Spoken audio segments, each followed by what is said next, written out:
Hello, this is Jaron Fisher, and welcome to Open World.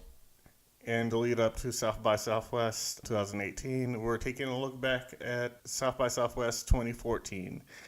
In this look, we're taking a look at a panel that the folks at both Gearbox and TellTale Games pulled together in the lead to Tales of the Borderlands, a game that I've actually only recently have gotten a chance to start taking a look at. And so it's interesting getting what their perspectives were pre-release. And so here's a good look at that and kind of what their thoughts were, how it came together, and what their thoughts were in making Tales from the Borderlands.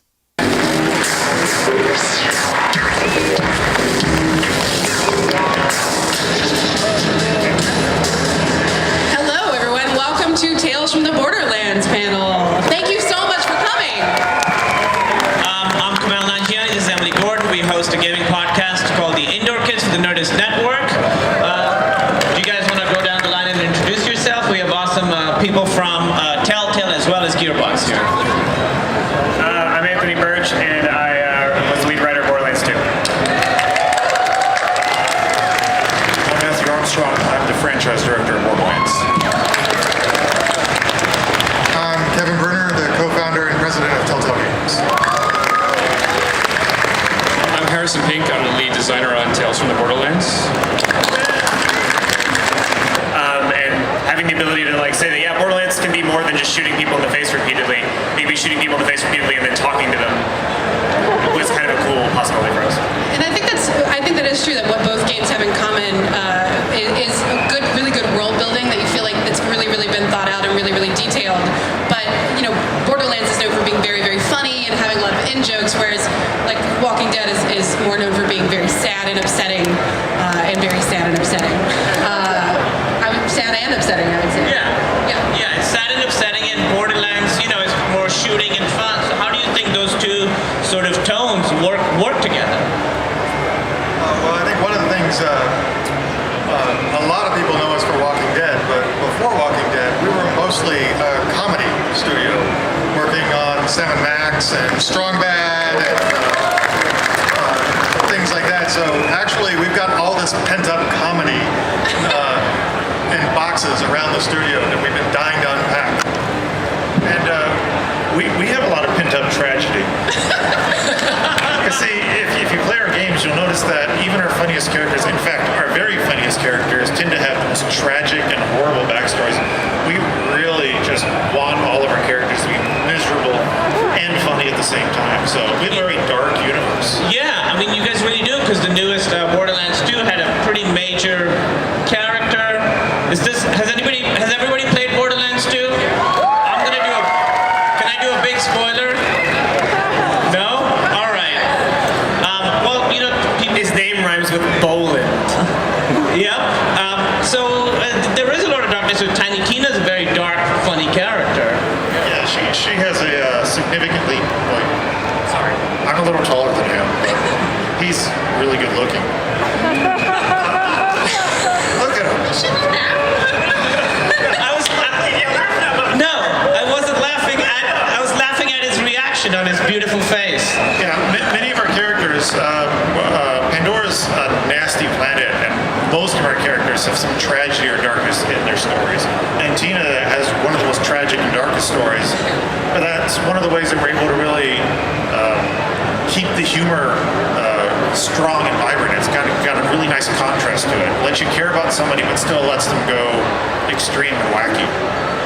And I will say, Tiny Tina is voiced by Anthony's sister, Ashley, and she's amazing. And she did an amazing job with that.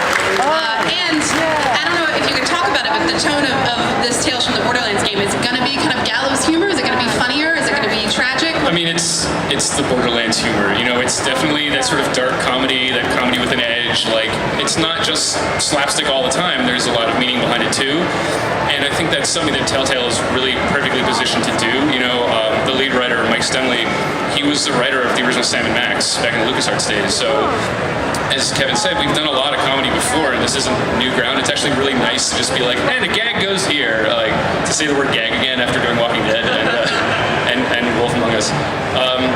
But we're definitely trying to stay within the sort of expected level of humor of the Borderlands games, and sort of bring a TellTale angle to it as well. So it's not just copy and paste. I mean, we're huge fans of obviously Anthony's writing and Borderlands and Borderlands 2. So we're definitely not going to drift too far away from that, but also we as TellTale want to tell tales of our own, I guess it's on our own as well. And you guys have announced this game, but we've never really heard any details of this game. So, can I ask you, I mean, are you guys allowed to say, like, is it set before or after Borderlands 2? Like, where does it fit into, like, the Borderlands universe? Yeah, we can talk about that. So this is definitely set on Pandora. It's set after the events of Borderlands 2 and all of its DLC. So it fits into the world basically as the story of Borderlands 2 and all of its DLC sort of wrap up. But it's not Borderlands 3. No, this is not Borderlands 2 and it's not Borderlands 3. It fits into it is going to be canon. What happens in Tales from the Borderlands is canon to the sort of Borderlands mythos and Borderlands universe. But it isn't like a prequel, it's nothing else. It's basically after Borderlands 2 has ended, all the story stuff has ended in Borderlands 2, and the sort of world is sort of changing and reorganizing itself. That's when our story takes place. And you've never publicly talked about any of this stuff at all. No, really the only thing we've done is make a really cool trailer for the VGX, and that was pretty much it.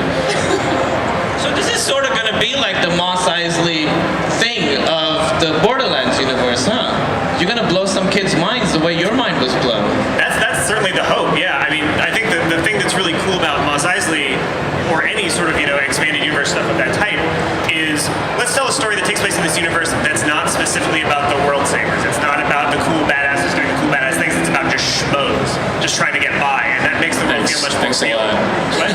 Thanks a lot. Yeah, it's just people that don't fucking matter. Those idiots. bunch of dumbasses that don't but really cool schmoes. Don't get me wrong. Nice, good save. But you play Borderlands 2 and you're playing as Salvador or whatever. You know nothing bad's really going to happen to Salvador necessarily.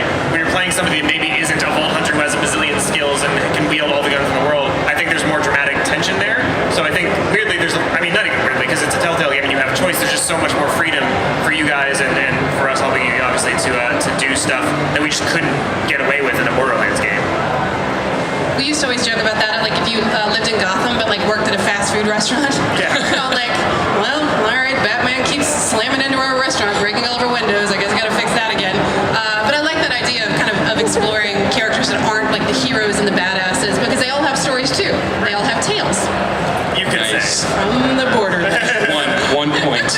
No, I mean, it's totally true, and there are so many people that live on Pandora and are affected by, what Pandora is, as Matt said, it's a really nasty place to live, and there are other people who can't defend themselves, like Vault Hunters can, by just pulling out a gun and just murdering a bunch of people. There are people who have to live on that world and have families and have friends and have things that they care about other than the things that you care about in Borderlands 2 that are really important to them, and I think there's tons of space for those stories. I was going to say, what seemed to be very important to the characters in Borderlands was greed. That seemed to be a big part of... Oh, there you go. I just thought of that, and you guys, they already have made a thing for it. Wow. You guys are good. Whereas a lot of the TellTale games, it seems like there's a lot of moral choices to be made. Am I going to do good? Am I going to do bad? Borderlands, the characters seem to be more sort of greed-oriented. How does that sort of play out? I mean, the way that I sort of looked at it was that in Pandora, you're either greedy or you die. Like, there's no way to just be like, here, eat all my food. You just can't live like that. It's like any sort of like weird post-apocalyptic wasteland story. It's just sort of like, I have to keep myself alive. Sorry, everyone else. So it's definitely, when we started talking about this license, I sat down and I figured out, I said, well, what's the thing that motivates the players of Borderlands? And it's greed. It's sort of picking up the cool stuff, and you're sort of like just sort of vacuuming in stuff without really considering what that means. And I thought it'd be interesting to just see what it meant. And there's no way to not be greedy. It's just sort of, how will you be greedy? Will you kind of backstab this guy? Will you backstab this guy and steal his stuff? What will that mean? Greed always has consequences and makes things complicated, but you can't just opt out. There's no opting out of that treadmill on Pandora. It's like we watched Treasure of Sierra Madre. Has anybody seen that movie? So in that movie, it's just... No. Who would watch it? Not a lot of film fans at South by Southwest. Right, yeah. But that movie is just 3 guys go up to a mountain, make a bunch of dig up a bunch of gold, and then it just sort of affects them in really different ways. And one guy just goes off the cliff and off the deep end. One guy is just sort of well, money's cool, but I don't want to hurt anybody. And one guy, it's really interesting to just see how greed affects people and what it does to them. It doesn't affect everyone the same way. And greed isn't good and greed isn't bad. It just is. And how it affects people is what's interesting. So that's kind of where we went with it, based on the world that these guys had already sort of set up.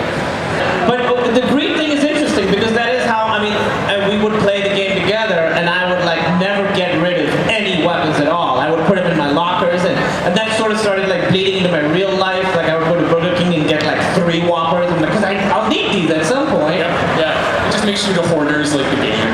Yeah. It kind of turned us against each other too, which is always great when you're married and playing video games together. But I also think that's true because in the Walking Dead games, their greed was not a factor so much. Some of the characters, yes, but it was more survival. Who do you care about? And feeling judged by a lot of other characters in those games. I don't feel like feeling judged anymore. Am I going to feel judged when I play Tales from the Borderlands? Hopefully not. The whole greed thing it's not a morality game. Kind of like Walking Dead sort of is a little bit. Who would you save versus let die is kind of a really heavy thing. But who do you backstab and kind of pickpocket versus kind of cheat and swindle out of something else is more of what's happening in Tales of the Borderlands. And that generally has pretty funny and unexpected consequences. But you're rewarded for trying to lie, cheat, steal, step on someone's back. Just like real life. Yeah. There's never a downside ever. The way I kind of look at it is that Walking Dead sort of presents you with 2 choices and you don't want either of them. And Tales from the Borderlands will present you with 2 choices and you're so upset you can't have both. So you have to pick one, but in Walking Dead you don't want any of them. In Tales from the Borderlands you only can get one of the 2 things that are hilarious and funny. So now, you guys call this 2 sides to every story? What is this one? Tell us about this. Okay, so 2 sides to every story. Well, if you watched the trailer, the VHS trailer, there were sort of 2 people. There was a guy and a girl. And in Tales from the Borderlands, you're actually going to play 2 protagonists. We're going to tell a story from 2 perspectives. And the way that we're setting this up is that the story is sort of their interpretation of events. So you'll get one side of the story from one character, another side of the story from another character. And they're both kind of lying jerks because it's Borderlands. So the truth is kind of in between, kind of like Rashomon, if anyone's seen Rashomon. It's Really kind dropping some serious movie stuff here today. We love movies, TellTale. So it's similar to the unreliable narrator kind of storytelling. There's also a great X-Files episode that has that. I believe it's called Bad Blood. Does anyone know? Is that season 2? Do people not watch X-Files anymore? I just started watching it again actually. It's so great, I'm gonna look out for that episode. All right, let's just talk about X-Files now. So how did you think of this idea, this sort of 2 sides to every sort of, what was the inspiration? We sat down and really tried to figure out what, Kevin can talk to this a little bit too, we sat down and tried to figure out what mattered to Borderlands fans, and sitting down and having 2 different perspectives on, multiple perspectives on the game, with your friends playing with your friends, I'm playing Salvador, you're playing Maya, getting 2 sort of versions of events, I remember I landed the killing blow on that giant monster. No, I totally did that. No, you picked up that loot. I thought I picked up that loot. And this sort of version is the TellTale sort of extrapolation of that idea. It's kind of like bragging rights. And each of our 2 characters, one's named Reese, one's named Fiona, and they're both kind of telling fish stories the whole time, where their version of events are kind of suspect as to did things really go down that way, and the game doesn't necessarily present the truth. And the true story of what's going on lies somewhere in the middle, but you never really play what actually happened. You're playing these kind of big fish versions. Another movie has big fish version of The 3. Yeah, and it sounds like that the truth is not even what's important.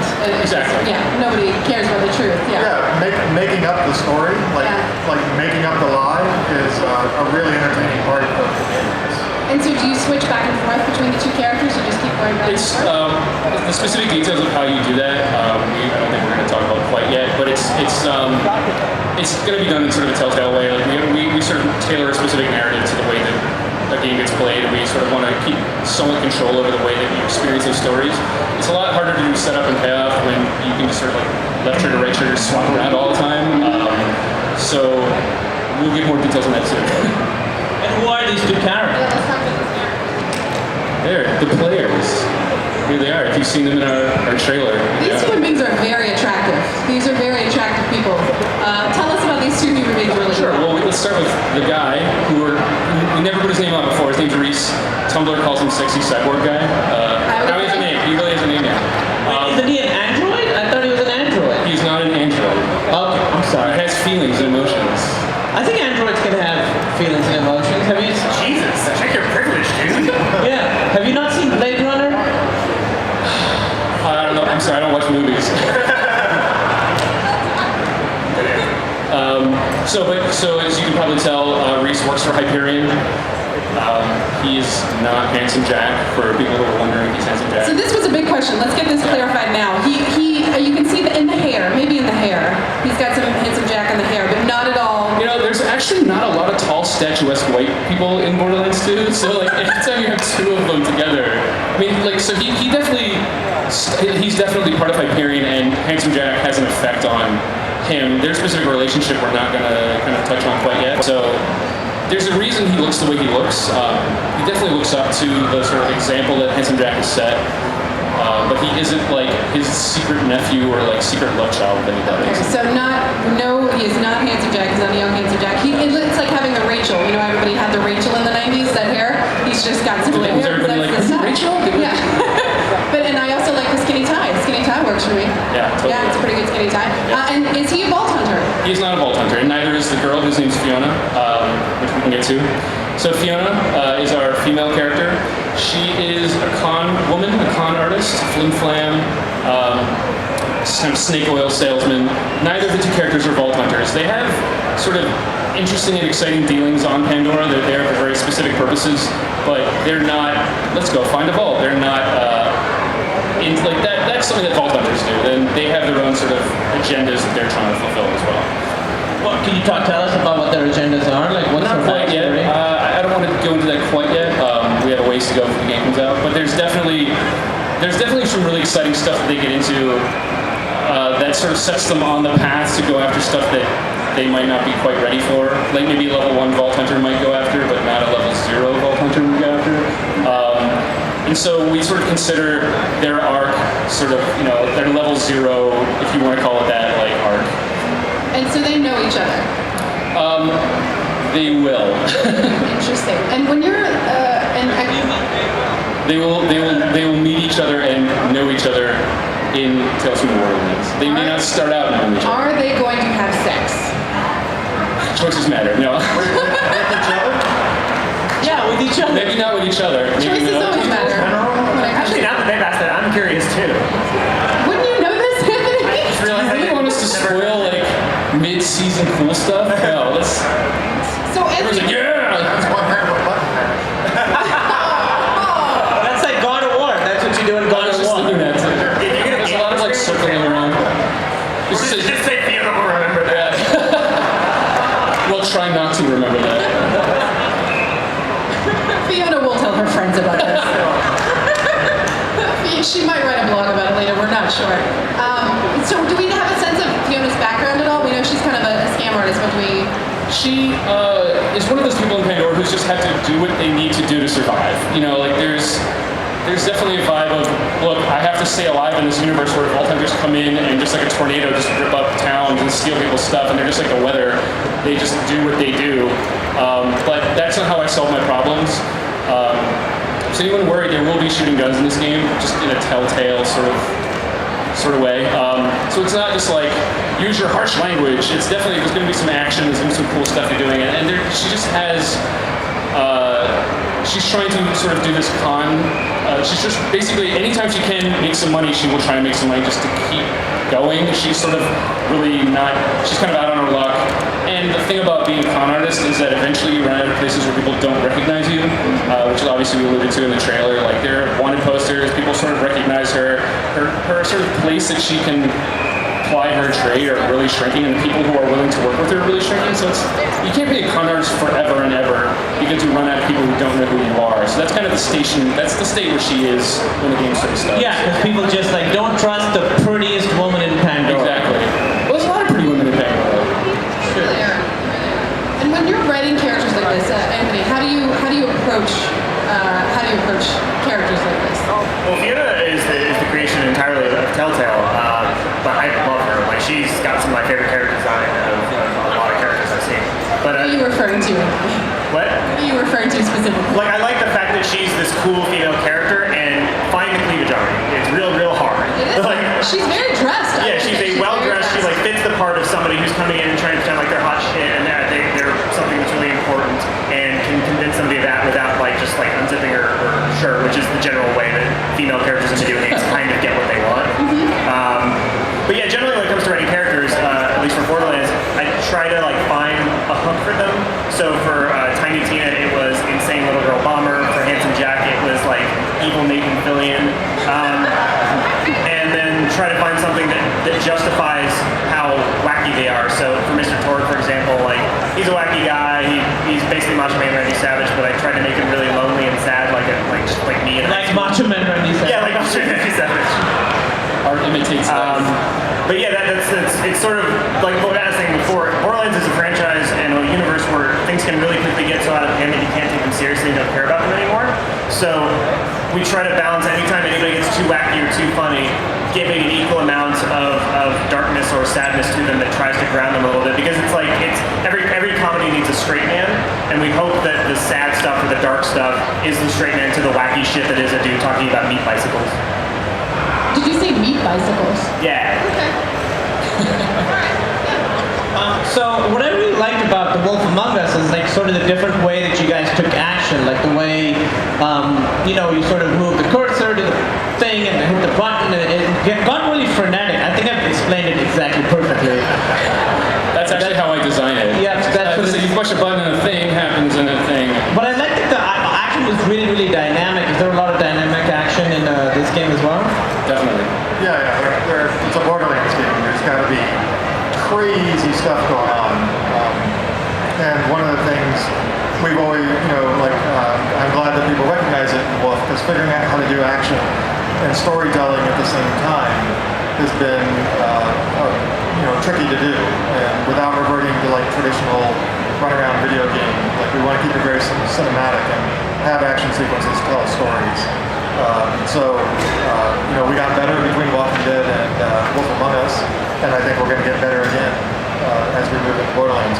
You got to have crazy, over-the-top action scenes, or it's not a Borderlands game. Right. And a million guns. Does a lot of guns. There'll probably be some guns. Definitely. No, that music. And I think that, our director Nick Herman for episode 1, he's very adamant that like we just don't do an action scene just because an action scene goes here. Like let's make sure that there's a moment here. There's something like character based here. It's not just action for action's sake. Like that's definitely Wolf, especially the opening fight with the woodsman. That's so like has so much context wrapped around it that you know exactly how to sort of feel there. And I think that that's something that we're learning as a company. Just like make sure that it's not just action because people demand buttons to push. Like you really want to feel that action. So. Do you run into characters from the other Borderlands games, or is this something that you There will be.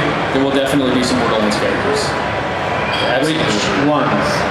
Your least favorite ones. Yeah. Only the ones you don't like. All those weird NPCs that you don't know the names of. And We check your forum post to see if you didn't like Tiny Tina, and then we put her only in the game. yeah, it's actually 17 Tiny Tinas.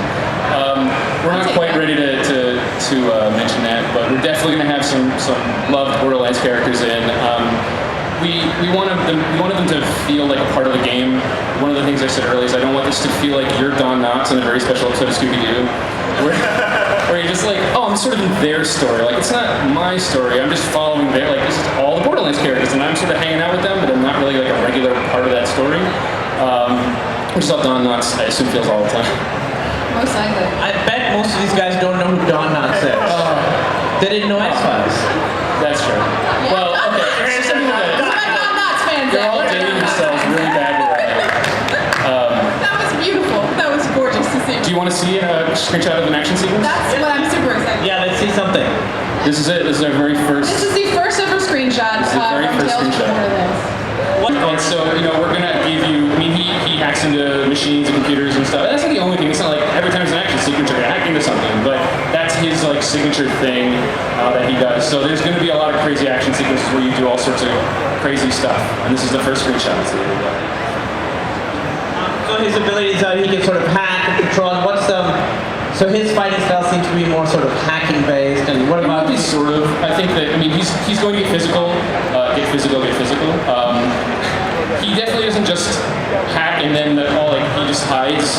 There's going to be a lot of bandits in your face and bad guys trying to threaten you. And it's definitely not going to be. I can stand behind this shield and the little robot takes all the damage and I don't have to worry about dying. It's going to be in your face. Sort of like standard TellTale style of guy gets in your face and tries to punch you and it's not. It's not going to be like I can stay safe. But Fiona is going to be very similar. She can get her hands dirty. She lives on Pandora. You can't live in Pandora without knowing how to take care of yourself. The funny thing about Reese is that he's kind of an office boy. Like you can see, he's well dressed. He hangs out like on Hyperion H. So he's kind of like doesn't really get his hands dirty that often. So he's going to kind of be a little bit more of a fish out of water. But he's going to find his feet relatively quickly. And same thing with Fiona, is that she's a little bit more rough and tumble, as you can see from the art, that she knows how to take care of herself. In a world where you're scamming people, getting a bruised lip happens pretty frequently, so it's not going to just be, a hands-off sort of thing. You're going to definitely punch some guys in the face. Confirmed. And it's nice to see the psychos. I miss seeing psychos. There'll be a lot of those guys.